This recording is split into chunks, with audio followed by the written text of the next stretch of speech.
You might have seen videos online showing a stunning phenomenon in the Quran. Words, letters, and lines aligning perfectly across pages. It looks like an absolute miracle, but critics quickly pointed out a flaw. They claimed it is just a printing trick. A modern layout designed by clever Turkish calligraphers to make lines match up perfectly. But what if I told you there is a hidden geometric code baked into the actual text? A pattern that exists no matter what font you use, what size the page is, or who printed it. A code so complex that modern data scientists tried to replicate it using artificial intelligence, and failed completely. Welcome to the absolute proof of divine authorship. A 1,400-year-old mathematical structure that rules out any chance of human coincidence. The grid of sevens.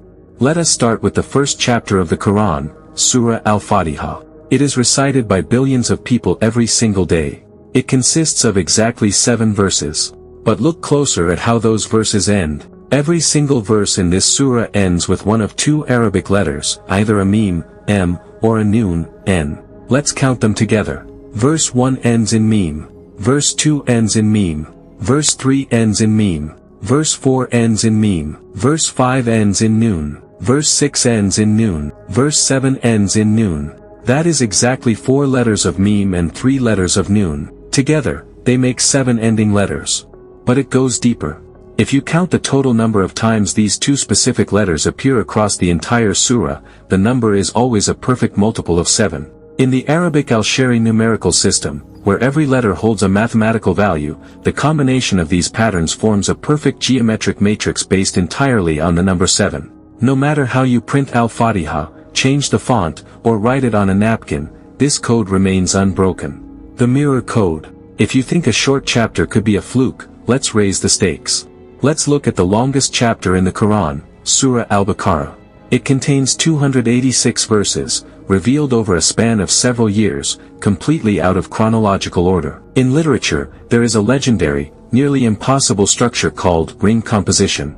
It's where a text reads like a mirror. The first part matches the last part, the second part matches the second to last part, leading all the way to a perfect central point. Look at the geometry of Al-Baqarah. The introduction talks about faith and disbelief. The very end talks about faith and disbelief. The second section talks about God's creation and laws. The second to last section talks about God's creation and charity laws. So where is the exact center of this massive 286-verse chapter? Divide 286 by 2. You get exactly verse 143. And what does God say in verse 143? The text literally reads, asterisk, and thus we have made you a middle nation. The actual word, middle, is mathematically placed at the absolute, literal midpoint of the entire structural ring. Remember, this was spoken out loud by an unlettered man in the desert over 2 decades. How do you track a mathematical midpoint in your head without a computer? The golden ratio anomaly. But here is the ultimate proof that leaves mathematicians speechless. In nature, design, and architecture, there is a divine proportion known as the golden ratio, 1.618. It is the mathematical fingerprint of design found in everything from the shape of galaxies to the human DNA. If you calculate the golden ratio of the planet Earth, the coordinate point lands precisely at the Kaaba in Mecca. But does this cosmic fingerprint exist inside the text of the Quran itself? There is only one verse in the entire Quran where the word Mecca, written as Becca, is mentioned alongside the sanctuary. That is Surah Ali Imran, verse 96. This verse contains exactly 47 letters. If you apply the universal golden ratio formula to these 47 letters, the mathematical division lands exactly at letter number 29. And what is letter number 29? It is the very first letter of the word Becca. The word Mecca is placed at the exact golden ratio point of the very verse that defines it. A printing font can align lines on a page. But a font cannot control the number of letters in a word. A font cannot dictate the themes of spoken text over 23 years. And a font cannot map words to the cosmic proportions of the universe.